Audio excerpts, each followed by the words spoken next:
ആഗോള അയ്യപ്പ ഭക്ത സംഗമം എന്ന പേരിൽ സംസ്ഥാന സർക്കാർ നടത്തുന്ന പരിപാടി ഹിന്ദുവിരുദ്ധതയുടെ സംഗമ ഭൂമിയാകുകയാണ്.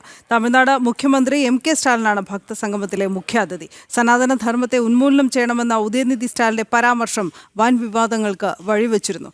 അയ്യപ്പസ്വാമിയുടെ മറവിൽ ഹിന്ദുക്കളെ അവഹേളിക്കാൻ ശ്രമം നടക്കുന്നതായുള്ള ആക്ഷേപം കൂടി ഈ ഘട്ടത്തിൽ ഉയരുന്നുണ്ട്. പ്രജിത് മോഹനൻ നൽകും കൂടുതൽ വിവരങ്ങൾ. പ്രജിത്ത്,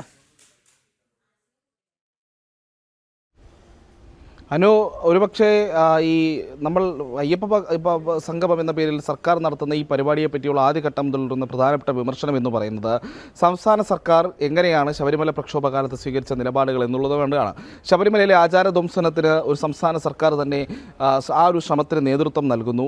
അതിൽ പ്രതിഷേധിച്ച അയ്യപ്പ ഭക്തരെ വേട്ടയാടുന്നു. അതിനുശേഷം അവർക്കെതിരെ കള്ളക്കേസുകൾ നിരന്തരമായി എടുക്കുന്നു തുടങ്ങിയിട്ടുള്ള പ്രശ്നങ്ങൾ ഒരുപാടുണ്ട്. ഇതിൽ സർക്കാരിനെതിരെ വ്യാപകമായ വിമർശനവും നിലനിൽക്കുന്നുണ്ട്. അതേ സർക്കാർ തന്നെ ഇത്തരമൊരു പരിപാടി നടത്താൻ ധാർമ്മികമായ യാതൊരു അവകാശവുമില്ല എന്നുള്ള വിമർശനം ആദ്യഘട്ടം മുതൽ ശക്തമാണ്. പിന്നാലെ സർക്കാരിൻ്റെ അയ്യപ്പ സംഗമത്തിൽ പങ്കെടുക്കുമെന്ന് പറഞ്ഞ ബിന്ദു അമ്മിണിയെയും റഹന ഫാത്തിമയും പോലെയുള്ള ആളുകളുടെയൊക്കെ നവമാധ്യമങ്ങളിലെ നിലപാടുകളൊക്കെ നമ്മൾ കണ്ടതാണ്. അതും അയ്യഭക്തരെ ഏറെ വേദനിപ്പിച്ചതാണ്. അതിന് പിന്നാലെയാണ് ഇപ്പോൾ ഈ ദക്ഷിണേന്ത്യയിലെ തന്നെ ഏറ്റവും വലിയ സനാതനധർമ്മ വിരുദ്ധനായിട്ടുള്ള എം.കെ. സ്റ്റാലിൻ, DMKയുടെ നേതാവ് എം.കെ. സ്റ്റാലിൻ, തമിഴ്നാട് മുഖ്യമന്ത്രി, അദ്ദേഹത്തെ ഈ അയ്യപ്പ സംഗമത്തിലേക്ക് സർക്കാർ മുഖ്യാതിഥിയായി ക്ഷണിച്ചിരിക്കുന്നത്. അങ്ങനെ ഒരു സ്റ്റാലിനെ സംബന്ധിച്ച നിരവധി ആരോപണങ്ങളുണ്ട്. പ്രത്യേകിച്ച് ക്ഷേത്രങ്ങൾ പിടിച്ചടക്കുന്നതുമായി ബന്ധപ്പെട്ട്, അതുപോലെ തന്നെ ഹിന്ദുവിരുദ്ധത്തെ പ്രോത്സാഹിപ്പിക്കുന്നു തുടങ്ങിയിട്ടുള്ള നിരവധി ആരോപണങ്ങൾ അദ്ദേഹത്തിനെതിരെയുണ്ട്.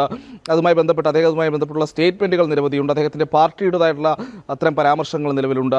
അതോടൊപ്പം തന്നെ അദ്ദേഹത്തിൻ്റെ മകനും നിലവിൽ തമിഴ്നാട്ടിലെ മന്ത്രിയുമായ ഉദയനിധി സ്റ്റാലിൻ സനാതന ധർമ്മത്തെ തന്നെ ഇല്ലാതാക്കണമെന്ന് പറഞ്ഞ പരാമർശവും നമ്മുടെ മുന്നിലുണ്ട്. അപ്പോൾ കാര്യങ്ങൾ ഇങ്ങനെയൊക്കെ ആയിരിക്കെ ദക്ഷിണേന്ത്യയിലെ തന്നെ ഏറ്റവും വലിയ ഹിന്ദുവിരുദ്ധ രാഷ്ട്രീയ സംവിധാനത്തിൻ്റെ നേതാവിനെ തന്നെ അയ്യപ്പ ഭക്ത സംഗമത്തിന് വിളിച്ചുകൊണ്ടുവരുന്നത് സർക്കാർ കൂടുതൽ അയ്യപ്പ ഭക്തരെ വീണ്ടും വേദനിപ്പിക്കുന്ന ഒരു നിലപാടിലേക്ക് പോവുകയാണ് എന്നുള്ളതാണ് വ്യാപകമായിട്ടുള്ള വിമർശനം വരുന്നിരിക്കുന്നത്. ഇപ്പോൾ ഹിന്ദു ഐക്യവേദി അടക്കമുള്ള സംഘടനകൾ, വിശ്വ ഹിന്ദു പരിഷത്ത് പോലെയുള്ള സംഘടനകൾ യഥാർത്ഥ അയ്യപ്പ ഭക്തരാരും ഇത്തരം പരിപാടികളിൽ പങ്കെടുക്കില്ല എന്നും CPMന്റെ ചില ആവശ്യങ്ങൾക്ക് വേണ്ടി CPMനോട് ചേർന്ന് നിൽക്കുന്ന ആളുകൾ മാത്രമായിരിക്കും അതിലേക്ക് പങ്കെടുക്കുക, സമുദായ സംഘടന നേതാക്കൾ പോലും അതിൽ നിന്നൊക്കെ വിട്ടുനിൽക്കുമെന്നുള്ള നിലപാടും സ്വീകരിച്ചിട്ടുണ്ട്. എന്തായാലും വലിയ വിമർശനമാണ് ഈ എം.കെ. സ്റ്റാലിൻ്റെ സന്ദർശനവുമായി ബന്ധപ്പെട്ട്, അല്ലെങ്കിൽ എം.കെ. സ്റ്റാലിൻ ഈ പരിപാടിയുടെ മുഖ്യ അതിഥിയാകുന്നതുമായി ബന്ധപ്പെട്ട ഇപ്പോൾ ഉയർന്നുകൊണ്ടിരിക്കുന്നത്.